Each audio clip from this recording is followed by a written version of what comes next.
Stephen there. Let's take you to ABC Radio in Brisbane, where Prime Minister Julia Gillard is talking about changes to Australia's military role in Afghanistan. Let's take a listen. With the province in which we work, and I'm very pleased to see this affirmation that transition is on track. So this is not a changing of the timetable or of leaving early in any way? No, it's not. It's exactly what I said to the Australian people when I last spoke on Afghanistan and delivered a major address about it. I indicated then that I expected Afghan province to be in Tranche 3 and to commence transition, and that's exactly what's happened. There are a lot of families who have defence personnel over in Afghanistan here in Brisbane. Do you know a date? Can you give a date when they will be back home? Do you know? Transition is a process that will take between 12 and 18 months. That's what President Karzai has said overnight. That's what I said in my recent speech to Australia about the strategy in Afghanistan. And it's at the end of the transition process that we would see the bulk of our forces come home.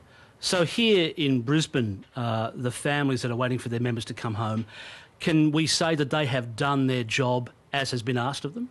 We can say that they have been magnificent and they continue every day to be incredibly brave in difficult circumstances. The job isn't finished, Steve. The job is still underway of training local Afghan security forces, but now we are clearer and clearer on the time frame because we are entering transition as planned. When you go to Chicago, when you come home from Chicago, what do you hope to bring back from that meeting? What I hope to bring back is a clearer picture of what next in Afghanistan. I've been very clear with the Australian people that post-transition we don't just say that's it. We will be in an enduring partnership with Afghanistan. I will meet with President Karzai in Chicago, and I am hoping to work through with him how we will continue to support the Afghan people through aid and development. And I've also been very clear that even post-transition we are open to continuing some support for training local Afghan forces and potentially a role for special forces. Hanging over this is sort of Iraq. We know that when we pulled out of Iraq, the place descended into somewhat of chaos. Are you at all concerned that that may happen in Afghanistan, even though we've done our job? Well, the strategy here is clear. The work of building a robust democracy in Afghanistan is the work of the Afghan people, but the world needs to help.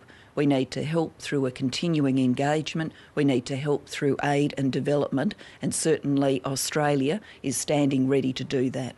I appreciate that. Thank you.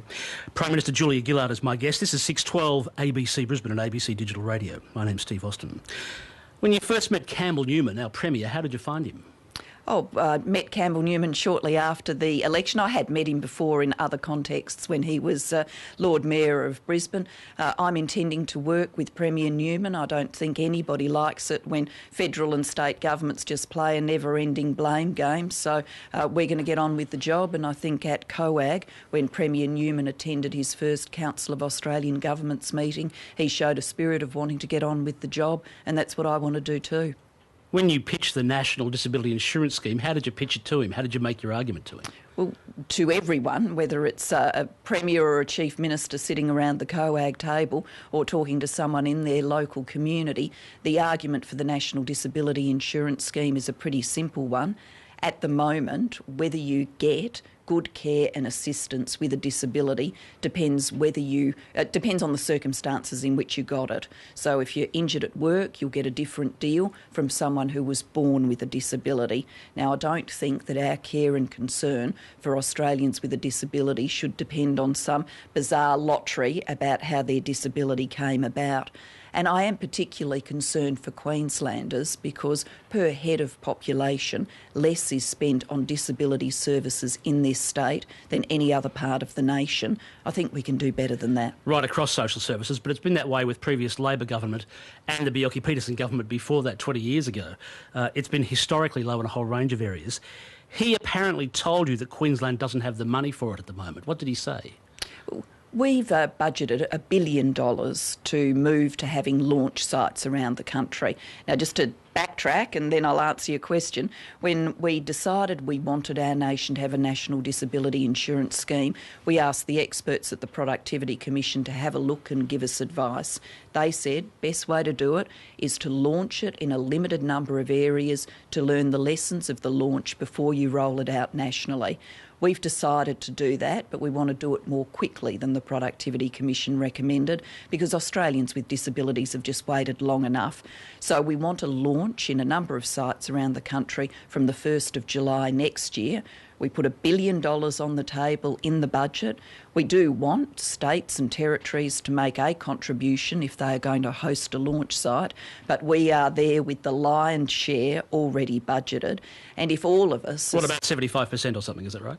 Oh, well, look, we'll work out the contributions in direct negotiations with the states, but we're sitting there with the lion's share on the table. Did he tell you that Queensland didn't have the money to get on board immediately? Look, Premier Newman has been very, very rigorous in saying to me, and I believe also to the people of Queensland, that he's concerned about the finances of the state government and he's intending to take a pretty tough-minded approach to expenditure. Now, I appreciate that and understand why he's doing it. But I also understand, as someone who's had to make some really tough budget choices in our own federal budget, that at the end of the day, budgets are about choices.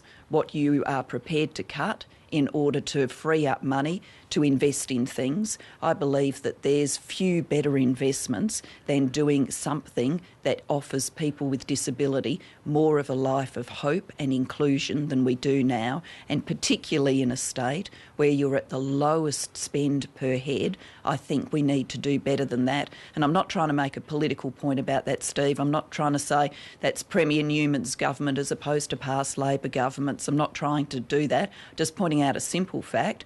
If you have a disability in Queensland today, then less is being spent on you than if you had the same disability in another part of Australia. I think that's a bit unfair and we should get about the job of fixing it. Tim Nichols, the Treasurer, has told me that the government is broadly supportive of the scheme, but they've told you that they don't have the money. Now, Tim Nichols has said there's an unexpected $450 million shortfall in GST revenue from the Commonwealth.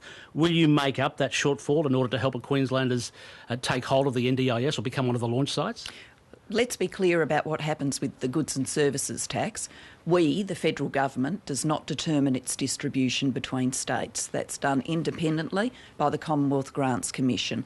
Yes, GST revenues are under pressure, but so are the revenues that come to the federal government.